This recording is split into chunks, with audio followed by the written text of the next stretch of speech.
دوسری شادی کی وہ کہانی جس نے دل ہلا کر رکھ دیا۔ یہ کہانی ایک ایسی عورت کی ہے جس کی پہلی شادی ٹوٹ جاتی ہے، زندگی اسے اکیلا کر دیتی ہے اور وہ ہر چیز سے ہار ماننے لگتی ہے، لیکن قسمت اسے ایک نیا راستہ دکھاتی ہے، ایک ایسا رشتہ جو امید بھی ہے اور امتحان بھی۔ دوسری شادی کی یہ کہانی صرف محبت نہیں بلکہ اعتماد کی آزمائش ہے۔ کیا وہ دوبارہ خوش رہ پائے گی یا ماضی پھر اس کے سامنے آ جائے گا؟ یہ کہانی آپ کے دل کو ہلا دے گی، آخر تک ضرور دیکھیں۔ عجیب لڑکی ہے، اتنے مہینے کی حالت میں بھی روز دفتر آ جاتی ہے۔ یہ باتیں ہر روز زارا کے پیچھے کی جاتی تھیں، وہ سب سن رہی تھی مگر جواب دینے کی ہمت نہیں تھی۔ وہ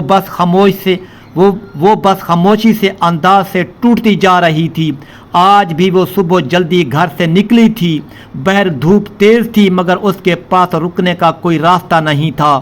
شوہر اسے چھوڑ چکا تھا، سسرال نے دروازے بند کر دیے تھے اور اپنے گھر والے بھی پہلے ہی بوجھ سمجھنے لگے تھے۔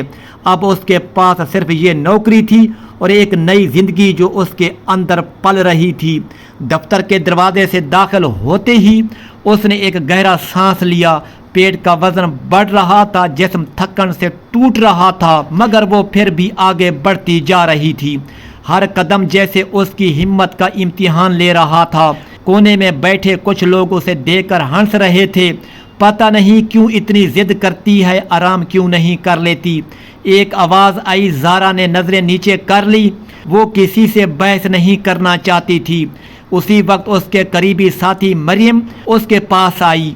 اس نے فکر سے پوچھا، تم ٹھیک ہو؟ تمہیں گھر جانا چاہیے، تمہاری حالت ٹھیک نہیں لگ رہی۔ زارا نے ہلکی سی مسکراہٹ کے ساتھ جواب دیا، اگر میں گھر چلی گئی تو پھر کل کھانے کو کچھ نہیں ہوگا۔ یہ سن کر مریم خاموش ہو گئی، اس کے پاس کوئی جواب نہیں تھا۔ اصل میں زارا کی زندگی بہت بدل چکی تھی۔ کچھ مہینے پہلے تک وہ ایک عام سی خوشحال زندگی گزار رہی تھی مگر ایک فیصلے نے سب کچھ ختم کر دیا۔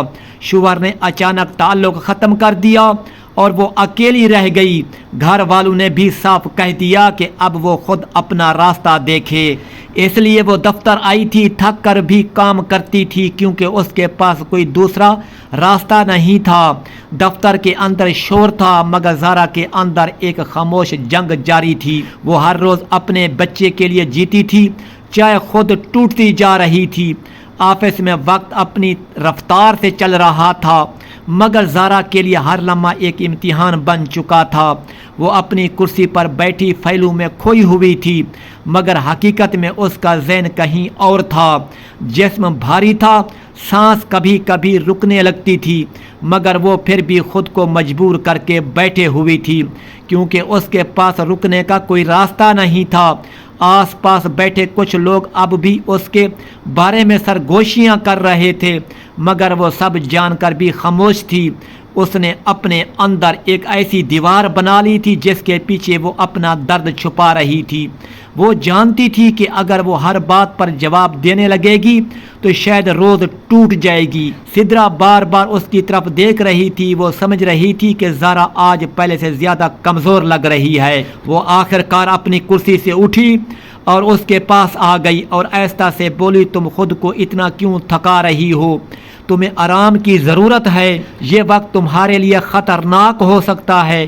زارا نے اپنے ہاتھوں میں پکڑی فائل کو بند کیے بغیر ہی دھیمی آواز میں جواب دیا، اگر میں آرام کروں گی تو پھر میری ذمہ داری کون پوری کرے گا؟ میرے پاس کوئی نہیں ہے جس پر میں بھروسہ کر سکوں۔ میں اکیلی ہوں اور مجھے خود ہی سب کچھ سنبھالنا ہے۔ یہ بات سن کر سدرا خاموش ہو گئی۔ اس کے پاس کوئی جواب نہیں تھا۔ وہ صرف اتنا سمجھ سکی کہ یہ لڑکی صرف جسمانی طور پر نہیں بلکہ اندر سے بھی مکمل طور پر تھک چکی ہے مگر پھر بھی خود کو سنبھال رہی ہے۔ اسی وقت دفتر کا باس ہمدان اندر داخل ہوا، اس کی نظر سیدھی زارا پر گئی۔ وہ چند لمحے اسے دیکھتا رہا، پھر سنجیدہ لہجے میں بولا، تم اس حالت میں روز دفتر کیوں آتی ہو؟ تمہیں آرام کرنا چاہیے، یہ صرف تمہارے لیے نہیں بلکہ بچے کے لیے بھی خطرناک ہے۔ زارا نے نظریں جھکا لی اور دھیرے سے بولی، سر اگر میں کام نہیں کروں گی تو میرے پاس کچھ بھی نہیں بچے گا۔ میں کسی پر بوجھ نہیں بننا چاہتی تھی، مجھے خود اپنے پاؤں پر کھڑا رہنا ہے۔ ہمدان اس کی بات سن کر خاموش ہو گیا، مگر اس کے چہرے پر سختی اور آنکھوں میں ایک عجیب سی فکر تھی، جیسے وہ اس لڑکی کی حالت کو سمجھ بھی رہا ہو اور کچھ کر بھی نہیں پا رہا ہو۔ آفس کا ماحول معمول کے مطابق چل رہا تھا، مگر زارا کے اندر ایک طوفان پربا تھا۔ وہ ہر روز اپنے آپ سے لڑ رہی تھی، کبھی بچے کی فکر اسے توڑ دیتی تھی، کبھی مستقبل کا خوف اور کبھی تنہائی کا درد اس کے اندر بڑھتا جا رہا تھا۔ شام تک اس کی حالت مزید خراب ہونے لگی تھی، مگر وہ پھر بھی اپنی سیٹ پر بیٹھی کام مکمل کر رہی تھی۔ جب وہ اٹھنے لگی تو اچانک اس کے قدم لڑ کھڑائے اور وہ کرسی کے کنارے سے جا لگی۔ سدرا فوراً اس کی طرف دوڑی اور اسے سنبھالا اور گھبرا کر بولی، تم اب مزید نہیں بیٹھ سکتی، تمہیں فوراً گھر جانا ہوگا۔ زارا نے انکار میں سر ہلایا، مگر اس کا جسم اب اس کا ساتھ نہیں دے رہا تھا۔ وہ کمزور پڑتی جا رہی تھی اور آخر وہیں رک گئی۔ اسی لمحے ہمدان نے سخت لہجے میں کہا، بس اب بہت ہو گیا، تم ابھی گھر جاؤ، یہ کوئی درخواست نہیں ہے، یہ حکم ہے۔ زارا نے پہلی بار اس کی طرف دیکھا، اس کی آنکھوں میں تھکن بھی تھی اور حیرت بھی، مگر وہ کچھ نہیں بول سکی۔ آہستہ آہستہ اپنا سامان اٹھایا اور باہر کی طرف چل دی۔ آفس کا ماحول معمول کے مطابق چل رہا تھا، مگر زارا کے اندر ایک عجیب سا بھاری پن بڑھتا جا رہا تھا۔ وہ اپنی کرسی پر بیٹھی ہوئی تھی، مگر اس کا دھیان بار بار بکھر رہا تھا، جسم تھکن سے ٹوٹ رہا تھا، مگر پھر بھی وہ خود کو سنبھالنے کی کوشش کر رہی تھی، کیونکہ اس کے پاس ہار ماننے کا کوئی راستہ نہیں تھا۔ زندگی نے اسے اس موڑ پر لا کھڑا کیا تھا، جہاں ہر قدم ایک جنگ تھا اور ہر سانس ایک امتحان تھا۔ کچھ لوگ ابھی بھی اس کے بارے میں باتیں کر رہے تھے، مگر اب وہ ان باتوں کو سن کر بھی رد عمل نہیں دیتی تھی۔ اس نے اپنے اندر ایک ایسی خاموشی پیدا کر لی تھی جو اسے باہر کی دنیا سے الگ کر رہی تھی۔ وہ جانتی تھی کہ اگر وہ ہر بات پر جواب دے گی تو شاید اس کا وجود ہی ٹوٹ جائے گا، اس لیے وہ خاموش رہ کر سب کچھ برداشت کر رہی تھی۔ سدرا بار بار اسے دیکھ رہی تھی، وہ محسوس کر رہی تھی کہ زارا کی حالت پہلے سے زیادہ خراب ہو رہی ہے۔ وہ آخر کار اس کے پاس آ گئی اور آہستہ سے بولی، تم خود کو اتنا کیوں اذیت دے رہی ہو؟ تمہیں آرام کی ضرورت ہے، تم اس حالت میں زیادہ دیر نہیں بیٹھ سکتی، تمہارے لیے اور بچے کے لیے یہ سب خطرناک ہے۔ زارا نے گہری سانس لی اور بغیر نظریں اٹھائے دھیمی آواز میں جواب دیا، اگر میں آرام کروں گی تو پھر میری ذمہ داری کون پوری کرے گا؟ میرے پاس کوئی نہیں ہے جس پر میں بھروسہ کر سکوں، میں اکیلی ہوں، مجھے خود ہی یہ سب کچھ سنبھالنا ہے، اس لیے مجھے رکنے کا حق بھی نہیں ہے۔ یہ سن کر سدرا خاموش ہو گئی، اس کے پاس کہنے کو کچھ نہیں تھا۔ وہ صرف اتنا سمجھ سکی تھی کہ یہ لڑکی صرف جسم سے نہیں بلکہ روح سے بھی تھک چکی ہے، مگر پھر بھی وہ خود کو توڑنے نہیں دے رہی۔ اسی وقت دفتر کا باس ہمدان اندر آیا، اس کی نظریں سیدھی زارا پر پڑیں۔ وہ چند لمحے اسے دیکھتا رہا، پھر سنجیدہ لہجے میں بولا، تم اس حالت میں روز دفتر کیوں آتی ہو؟ تمہیں آرام کرنا چاہیے، یہ تمہارے اور تمہارے بچے دونوں کے لیے خطرناک ہے۔ زارا نے نظریں جھکا لیں اور دھیرے سے بولی، سر اگر میں کام نہیں کروں گی تو میرے پاس کچھ بھی نہیں بچے گا، میں کسی پر بوجھ نہیں بننا چاہتی، مجھے خود اپنے پاؤں پر کھڑا رہنا ہے، چاہے اس کے لیے مجھے کتنی ہی تکلیف کیوں نہ اٹھانی پڑے۔ ہمدان اس کی بات سن کر خاموش کھڑا رہا، اس کے چہرے پر سختی تھی مگر آنکھوں میں ایک عجیب سی نرمی بھی تھی، جیسے وہ اس کی حالت کو سمجھ رہا ہو مگر کچھ نہیں کر پا رہا ہو۔ وقت گزرتا رہا اور شام کے قریب زارا کی حالت مزید خراب ہونے لگی تھی۔ وہ اپنی سیٹ پر بیٹھی تھی مگر اس کے ہاتھ کانپ رہے تھے، جسم ساتھ نہیں دے رہا تھا، مگر وہ پھر بھی خود کو زبردستی کام پہ لگائے ہوئے تھی۔ جب وہ اٹھنے لگی تو اچانک اس کے قدم لڑ کھڑا گئے اور وہ کرسی کے کنارے سے جا لگی۔ سدرا فوراً اس کی طرف دوڑی اور اسے سنبھالا۔ وہ گھبرا کر بولی، تم اب مزید نہیں بیٹھ سکتی، فوراً گھر جانا ہوگا، تم اپنی حالت دیکھو، تم گر سکتی ہو۔ زارا نے انکار میں سر ہلایا مگر اس کا جسم اس کی بات نہیں مان رہا تھا، وہ کمزور ہو رہی تھی اور آخر کار وہ وہیں رک گئی۔ اسی لمحے ہمدان نے سخت لیکن فکر بھرے لہجے میں کہا، بس اب بہت ہو گیا، تم ابھی گھر جاؤ، یہ کوئی درخواست نہیں ہے، یہ حکم ہے۔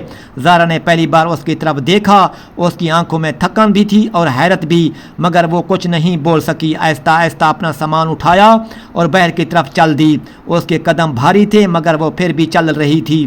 ہمدان تیزی سے گاڑی شہر کی بڑے ہسپتال کی طرف لے جا رہا تھا۔ زارا کی حالت بگڑتی جا رہی تھی اور اس کے چہرے پر وہ درد صاف نظر آ رہا تھا۔ اس کی سانسیں تیز اور بے ترتیب ہو چکی تھیں اور وہ بار بار بے ہوش ہونے لگتی تھی۔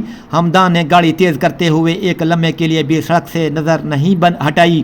اس کے ذہن میں بس ایک ہی بات چل رہی تھی کہ کسی طرح اس لڑکی اور اس کے بچے کو بچایا جائے۔ ہسپتال پہنچتے ہی ہمدان نے زارا کو بازو میں اٹھایا اور اندر لے گیا۔ ڈاکٹر فوراً اسے ایمرجنسی میں لے گئے اور علاج شروع کر دیا گیا۔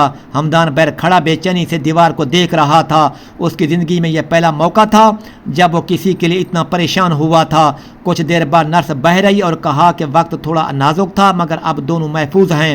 یہ سن کر ہمدان کے چہرے پر سکون آیا مگر دل میں ایک سوال بھی اٹھا۔ وہ سوچ رہا تھا کہ اتنی تکلیف کے باوجود یہ لڑکی کیسے ہر روز ہمت کر کے آفس آئی تھی۔ کچھ گھنٹوں بعد زارا کو وارڈ میں شفٹ کر دیا گیا۔ وہ تھکی ہوئی آنکھوں سے چھت کو دیکھ رہی تھی۔ ہمدان خاموشی سے اس کے پاس بیٹھ گیا۔ زارا نے کمزور آواز میں کہا کہ آپ نے مجھے کیوں بچایا؟ میں تو ویسے بھی تھک چکی تھی۔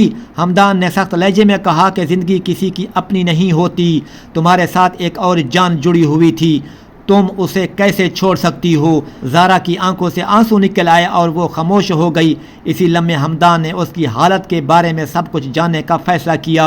اس نے زارا کی فائل منگوائی اور اس کی پوری کہانی پڑھی۔ اسے معلوم ہوا کہ وہ اپنے گھر میں کتنی مجبور زندگی گزار رہی تھی، کس طرح اس کی کمائی کا زیادہ حصہ اس سے چھین لیا جاتا تھا اور کیسے وہ اکیلے اپنی زندگی اور بچے دونوں کو سنبھال رہی تھی۔ ہمدان کے دل میں ایک عجیب سا احساس پیدا ہوا، غصہ بھی تھا اور افسوس بھی کہ انسان کو اس حد تک کیسے مجبور کیا جا سکتا ہے۔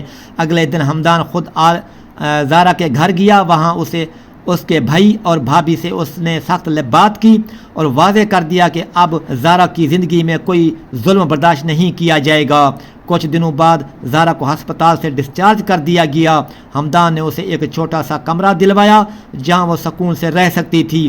زارا ابھی بھی خاموش اور ڈری ہوئی تھی لیکن پہلی بار اسے محسوس ہوا کہ کوئی ہے جو اس کی فکر کرتا ہے۔ وقت گزرنے لگا اور زارا کی زندگی آہستہ آہستہ بدلنے لگی۔ ہمدان اس کی ہر مشکل میں ساتھ کھڑا تھا، نہ صرف باس بلکہ ایک محافظ کی طرح۔ زارا نے پہلی بار اپنے اندر حوصلہ محسوس کیا اور اس نے دوبارہ زندگی جینے کی کوشش شروع کر دی۔ ایک دن زارا نے ہمدان سے کہا کہ میں نے کبھی نہیں سوچا تھا کہ کوئی اجنبی میرے لیے اتنا کچھ کرے گا۔